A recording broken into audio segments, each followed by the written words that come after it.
மாப்பிள்ள காட்ட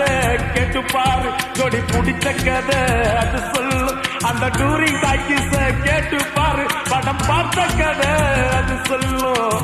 கர்ணம் போட்டு கண்ணத்துல குறிச்ச நினைவுகள் மலருது மனசுக்குள் குளிருது கம்பங்கூழு குடிச்சிடத்தானே உதடுகள் துடிக்குது மீசையும் தடுக்குது பழகினத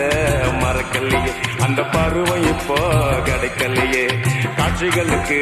நிறையில்லையே இன்னும் கண்ணை விட்டு தான் மறையலையே மீசக்கார நண்ப